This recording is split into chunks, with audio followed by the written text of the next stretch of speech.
Eh bien, bienvenue à tous pour ce point hebdo. J'espère que vous avez la forme sous cette météo hivernale juste improbable.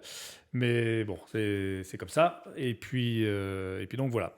On vous fait un petit point hebdo de notre portefeuille Strike, histoire de vous tenir au courant de comment ça se passe sur ce portefeuille pour les rares, un peu sceptiques ou pas, qui auraient pris les positions sur Option Strat. Et afin de vous voilà, continuer de vous expliquer comment ça se passe, vous expliquer comment ça marche et ce qui est des fois un peu compliqué à comprendre dans le trading d'options. Donc on a pris deux positions, pour rappel, donc le 18 mars, il y a 15 jours maintenant, deux contrats, deux ventes de put sur l'ETF BITO, l'ETF sur le Bitcoin, le très décrié et très fameux ETF BITO. Donc on a vendu deux puts sur ces deux ETF. On les a vendus avec un strike price, un prix d'exercice à 20 dollars et avec une échéance au 14 avril 2022, donc d'ici 15 jours. C'est le jeudi avant le vendredi saint, le 15 avril étant férié. Euh, c'est là où je vais insister un peu aujourd'hui. Donc l'option, le contrat à l'unité cotait 0,33 dollars, donc x2 pour deux contrats. Aujourd'hui, le cours de ce contrat est de 0,02 dollars, ce qui fait qu'en termes de profit, aujourd'hui, on est à 62 dollars. Alors vous allez me dire comment ça se fait. Eh bien, ça se fait que le contrat qu'on a vendu à 33 centimes, enfin 0,33 dollars x 2, donc soit 0,66 dollars, x 100, parce que c'est un contrat d'option x 100. Donc ça nous faisait une prime reçue potentielle de 66 dollars, ou une prime attendue, pas potentielle, une prime attendue de 66 dollars. Là aujourd'hui, si on clôturait la position, on serait obligé de racheter la clôture, ce serait un rachat de cette position, et cette position cote aujourd'hui 0,02 dollars. Donc ça veut dire que multiplié par 2, multiplié par 100, ça veut dire qu'il faudrait qu'on la rachète 4 dollars. 66 dollars moins attendu moins 2 dollars de rachat, ça nous fait un profit non réalisé aujourd'hui de 62 dollars. L'objectif, comme je viens de le dire, étant de récupérer 66 dollars à l'échéance. Pour ça, ça nous fait donc un collatéral. On parle bien de collatéral, hein. Une fois de plus, j'ai encore échangé cette semaine avec des personnes qui sont paramétrées avec la marge, la marge, la marge et encore la marge. Il est hors de question pour le portefeuille Strike de travailler sur marge. Ici, on parle de collatéral. Le collatéral, c'est quoi? C'est la fameuse somme que vous aurez à débourser si vous êtes exercé, si le cours du BITO atteint 20 dollars à l'échéance, ou avant si vous êtes exercé. Donc ce collatéral est de 3 934 dollars. Pourquoi? Parce que vous prenez le prix d'exercice, ça veut dire que vous allez acheter le BITO à 20 dollars fois 100 fois 2, donc ça veut dire une dépense de 4 000 dollars. Maintenant, n'oubliez pas que la prime est acquise, et donc vous déduisez sur ces 4 000 dollars 66 dollars, ce qui vous fait 3 934 dollars à débourser, donc de collatéral, au cas où le plan ne se passe pas du tout comme prévu. Et la perf attendue est donc, sur la période d'investissement d'à peu près un mois, une perf attendue de plus 1,67%. Alors je marque attendu, pourquoi? Parce que c'est pareil, j'ai eu des échanges un peu bizarres avec des traders, où ils me parlaient de risque rendement. Ici, on n'est pas dans une expectative, on n'est pas en train d'espérer un gain, on n'est pas en train d'espérer que le cours va atteindre une résistance ou un objectif. Là, pour le gain, il est attendu. C'est-à-dire que c'est sur la prime. Si arrive à l'échéance, vous aurez 66 dollars de prime, quoi que fasse le BITO. Donc, si on n'est pas exercé, notre gain, il est attendu. Il n'est pas du tout espéré. Et c'est pareil, c'est une histoire de mindset. On n'est pas dans l'espérance, on est dans quelque chose d'attendu.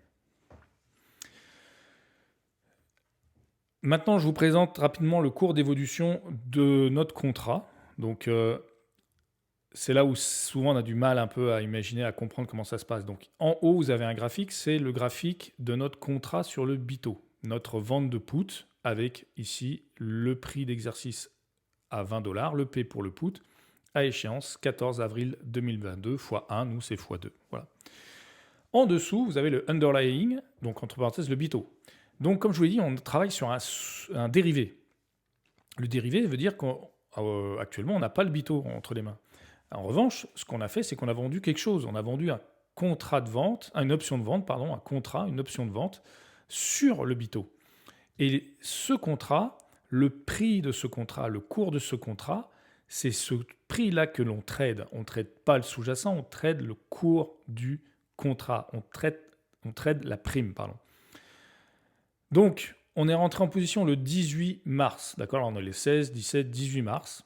Alors, comme c'est le marché US, nous, on rentre plutôt en position en début de marché. Hein. On est rarement à la clôture le vendredi soir, parce qu'on a autre chose à faire, en fait. Et donc, pour rappel, on est rentré en position quand le contrat cotait moins 0,33 $. Là, vous voyez, sur le côté, c'est gradué, moins 1, moins 0,90, etc. Et ça va en décroissant. Plus vous montez, plus la valeur décroît. Je vous rappelle qu'à l'échéance, si vous n'êtes pas exercé, votre contrat vaut 0. À la fin, le contrat n'a pas de valeur, finit sans valeur. Donc ça finira toujours à 0. Du coup, nous, l'idée, c'est de capitaliser entre le prix et le cours d'entrée du contrat à moins 0,33. Et par exemple, aujourd'hui, c'est moins 0,02. Et donc, c'est comme ça que je vous ai calculé sur la slide précédente, la perf non réalisée de 64 $. Alors, qu'est-ce qui s'est passé? Le cours du BITO, lui, a augmenté pendant cette période. Alors là, c'est un peu latéralisé, d'accord? Et ici, le cours de notre contrat, lui, a diminué. Alors, la courbe monte, mais sur le côté, rappelez-vous, on va en diminuant vers le haut. Donc, notre contrat a diminué parce qu'il tend indéniablement à finir à 0. Et donc, on a fait notre plus-value, pour l'instant, entre 0,33, moins 0,33 et moins 0,02. Comme je vous l'ai dit, si on clôturait aujourd'hui avant l'échéance et qu'on rachetait, on ferait 64 $ de gain. Donc, c'est ça qui est important à comprendre, c'est que vous avez ici le sous-jacent, mais c'est pas, enfin c'est bien sûr que c'est relié, il faut le regarder, il n'y a pas de problème. Mais nous on trade cette partie-là, on trade le contrat. Le cours du contrat du sous-jacent monte, le cours du BITO monte, notre contrat, la valeur diminue. Elle diminue pourquoi? Parce qu'on est en dehors de la monnaie. Notre strike, lui, il est à 20. Alors là, le strike, ça c'est 24. Donc 23, 22, 21, 20. Bon, il n'est même pas sur le tableau.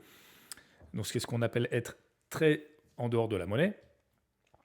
Et du coup, notre contrat, si à 20, il est très en dehors de la monnaie, donc l'écart entre 20 et 0,33 fait qu'il est très en dehors de la monnaie ou très en dehors de la monnaie, ici, on a un nouvel écart qui s'est créé. Donc c'est encore plus en dehors de la monnaie. Donc la valeur est encore moindre. Quand vous regardez un tableau d'options avec les calls, les puts, et tous les contrats proposés, vous voyez bien que sur le put en dehors de la monnaie, plus le cours du sous-jacent augmente, moins la valeur de votre contrat est importante, ou plus elle diminue.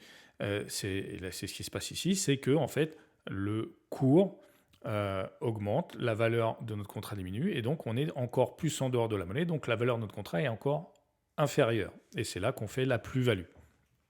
J'espère que c'est clair et c'est là où je sais que ça peut être un peu compliqué. On va basculer sur nos deux autres contrats, sur le XLF, l'ETF sur les valeurs financières. Toujours pareil, on avait pris ça le 18 mars 2022. On a pris un prix d'exercice à 36 $. L'échéance, c'est toujours la même, 14 avril 2022. Et là, quand on est entré en position, ça cotait 0,37 $ par contrat et par action. Donc contrat x 100, donc toujours pareil, 37 x 2 x 100. Le cours du jour, lui, aujourd'hui, on est à moins 0,14 $ x 2, ce qui fait que pour l'instant, ça nous fait un profit de 46 $. Donc je vous rappelle, 37 x 2, 14 x 2 moins 37 x 2 égale 46 $. Donc aujourd'hui, on a une plus-value non réalisée de 46 $. L'objectif étant d'aller collecter l'ensemble de la prime et de récupérer bien 74 $. Au niveau du collatéral, toujours le même principe. On est sur 36 fois 100, donc 30 600 fois 2, moins les primes, donc 74 fois 2, ça nous fait 7126 $ de collatéral pour une performance attendue de 1,03%. Même chose sur XLF. Là, on a été rentré le 18 mars. Et l'XLF a monté, ou un petit peu, même plutôt latéral, et là, ça baisse. D'accord ? Alors, pourquoi notre contrat ici ne diminue, mais diminue pas autant que le sous-jacent ? Parce qu'on se rapproche quand même de l'échéance. On est à 14 jours de l'échéance, et je vous rappelle que le contrat doit finir à 0, finira sans valeur. Donc, plus on se rapprochera de l'échéance, plus la valeur de notre contrat va diminuer rapidement. Et du coup, ça diminue, enfin ça augmente, sa valeur augmente, donc notre plus-value diminue, mais pas autant que le sous-jacent. C'est pour ça que sur les ventes de put, nous, on préfère, en termes de durée, être entre 20 et 45 jours, ce qui est la fin du contrat d'option, sur la dernière partie. Donc voilà, même chose, on est bien en train de trader le contrat et non le sous-jacent.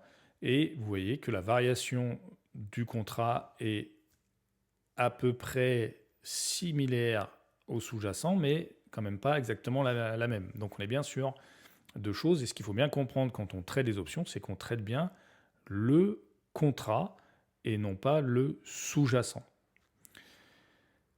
Voilà pour les deux positions. Je vous partage rapidement les performances. Donc, je vous rappelle, le Performance Strike est un portefeuille où on a investi 10 000 € sur des stratégies uniquement de vente de put.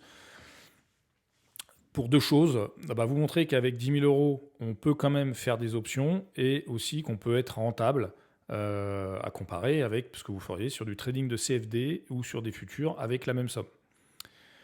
Donc on est sur une performance de mars à 1,53, donc on est assez content, en sachant qu'on est quand même globalement content des performances, parce qu'ici vous voyez qu'en fait on est rentré fin septembre, donc c'est pour ça qu'on est à moins 0,22 ici, donc on va dire que le portefeuille commence plutôt en octobre, et donc ici on est sur des mois toujours positifs, même si le marché sur le premier trimestre de janvier à février-mars a été plutôt négatif.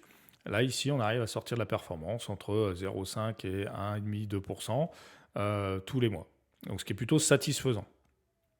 Au niveau du cash, on a pris 169 $ ce mois-ci, on avait pris 109 la dernière fois, etc. Bon, c'est le rapport en espèces par rapport aux performances, rien d'extraordinaire. Au niveau de la performance globale du portefeuille, on est à 6,30% depuis octobre. Donc on est sur 6 mois, on est à peu près à 6%. Notre objectif est entre 8 et 10% par an. On est toujours on track et il n'y a pas de souci particulier, en sachant que je le dis et je le répète. Là aujourd'hui, je vous fais une présentation pour vous faire un point de situation, mais à quel moment j'ai touché un truc, j'ai vendu, acheté, on a pris nos deux positions il y a 15 jours. On va voir en fonction de ce que fait le BITO, si on a besoin de rouler la position du BITO, si ça explose à la hausse, on va peut-être clôturer plus tôt et revendre un put si le contrat se rapproche vraiment de zéro dans les jours qui viennent, on va rouler la position vers le haut, vers un strike supérieur, en fonction de ce que fait le BITO. Mais pour l'instant, on est plutôt en attente. On attend de voir ce que ça donne. On ne va pas se précipiter. Et donc, c'est pour montrer que on n'est pas du tout hyperactif. On est sur une prise de décision, une ou deux prises de position par mois, et avec des performances, comme vous le voyez, qui sont correctes par rapport à la situation du marché actuel. Voilà, si vous avez des questions, n'hésitez pas à les poser en commentaire. On est à votre disposition, on répondra toujours à vos questions. Je vous souhaite un excellent week-end. Gardez la pêche. À très bientôt. Ciao. What the hell's wrong with me? I don't get along with anybody, honestly. I've been living in my own head constantly. Thoughts jumbled around, think I need a new lobotomy. Wait, all these thoughts are too negative. I don't wanna get lost in the sedative. Gotta show them what I got, I'm competitive. You know I'm about to go off, I won't let them win. I'll take a stab, I wanna chase the bag. I wanna weigh, I can change all the things I lack. I gotta face the facts, I got a taste in that. Got me obsessed with scratch.